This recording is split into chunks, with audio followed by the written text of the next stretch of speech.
नमस्कार, मैं Uday Shankar. News bioscope में आप सबों का स्वागत है।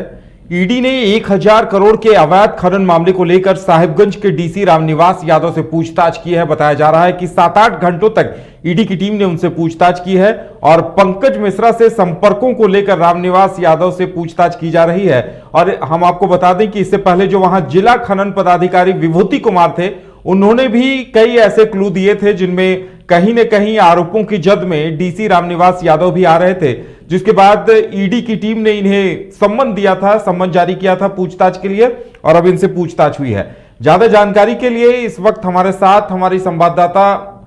करिश्मा जुड़ी हुई है। सीधे चलेंगे उनके पास। करिश्मा, क्या कुछ जानकारी मिली है? कितने घंटों तक चली है पूछताछ? जी, जाहिर सी बात है कि झारखंड में ईडी की दबिश लगातार देखने को मिल रही है और ऐसे में आज साहिबगंज के डीसी रामनिवास यादव ईडी कार्यालय पहुंचे थे। चूंकि ईडी की ओर से समन जारी किया गया था, उन्हें तलब किया गया था कि 23 जनवरी को वो ईडी कार्यालय आए लगभग 11 बजे और तय तारीख के अनुसार आज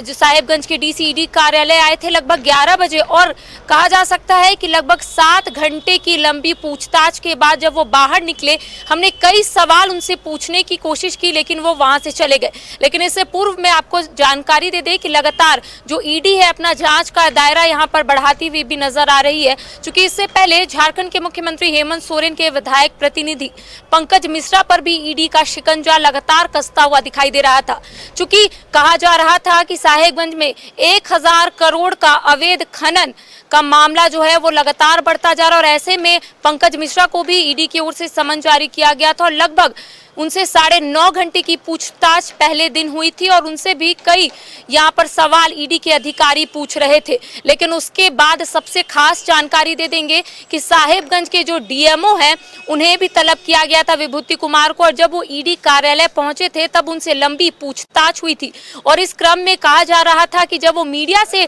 मुखातिब हुए थे तब उन्होंने सीधे शब्दों में कहा था कि जितने भी ईडी के अधिकारी उनसे सवाल पूछ रहे थे मैंने उसका जवाब भी दिया है। हालांकि कई क्लू भी उनको दिया गया ईडी के अधिकारियों को कि आखिर किस तरीके से अवैध खनन हुआ है और कहां कहां पैसे जो है वो गए हुए हैं। लेकिन अब साहिबगंज के डीसी जो है वो आज ईडी कार्यालय आए थे और सबसे खास जानकारी जो हमें प्राप्त हुई है वो यही है कि जब पंकज मिश्रा न्यायिक हिरासत में थे तब एक शख्स उनसे लगातार फोन कॉल्स में बातचीत कर रहा था, वो था साहिबगंज का डीसी। और उनसे जब ईडी को ये मालूम चला कि लगातार जो है पंकज मिश्रा से एक शख्स लगातार फोन कॉल्स में बातें कर रहा है और ये भी जानकारी हमें प्राप्त हुई है कि अवैध खनन से जुड़े जो पूछताछ है, जो सवाल है वो एक दूसरे से यहाँ पर किए जा रहे थे और इससे लेकर जो है ईडी अब साहिबगंज डीसी को यहाँ पर बुलाई है और कहा जा रहा था कि मनी लॉन्ड्रिंग और अवैध खनन से जुड़े कई जो सवाल है वो ईडी के अधिकारी जो है उनसे पूछेंगे। और जब वो मीडिया से बच के भाग रहे थे हमने कई सवाल उनसे पूछे लेकिन लगातार जो है पंकज मिश्रा सुर्खियों पर थे। चूंकि 1000 करोड़ का घोटाला हुआ था अवैध खनन का, जिसको लेकर पंकज मिश्रा भी मीडिया के समक्ष बयान देते हुए भी नजर आ रहे थे जब उन्हें ईडी की ओर से समन जारी नहीं किया गया था। तो करिश्मा, बताया जा रहा है कि इससे पहले जो विभूति कुमार से पूछताछ हुई थी, जो वहां के जिला खनन पदाधिकारी थे, तो उन्होंने भी कई ऐसे बिंदु बताए थे जिनमें कहीं न कहीं उनका रामनिवास यादव का लिंक जुड़ता नजर आ रहा था।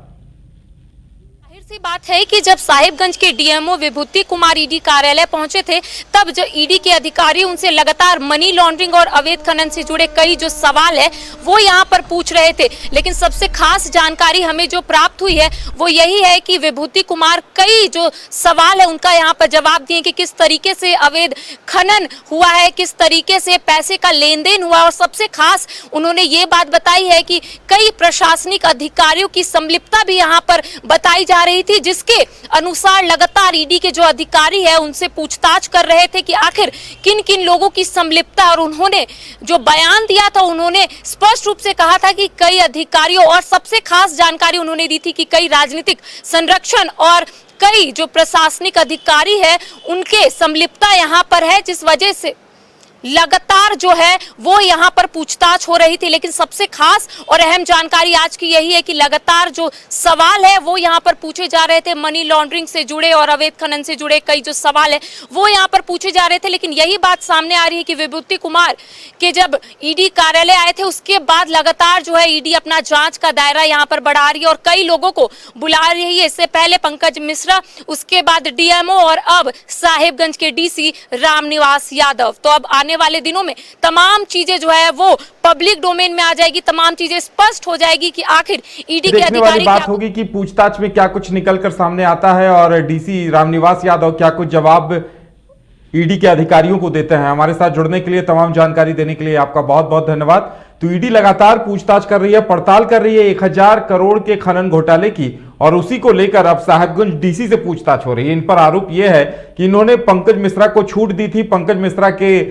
लगातार बातचीत होती थी क्योंकि जब पंकज मिश्रा रिम्स में थे, न्यायिक हिरासत में थे, इलाज करा रहे थे, उस वक्त भी उन्होंने कई बार इनसे संपर्क किया था जिसके प्रमाण तक ईडी ने निकाल लिए और उसी आधार पर पूछताछ रामनिवास यादव से की जा रही है। पूछताछ खत्म हो गई या आने वाले दिनों में फिर पूछताछ होनी है, इस बारे में अभी तक ना तो ईडी की तरफ से अभी तक खुलकर कुछ कहा गया है, ना ही मीडिया को कोई अपडेट दी गई है। देखने वाली बात यह होगी कि निष्कर्ष के तौर पर क्या कुछ सामने आता है।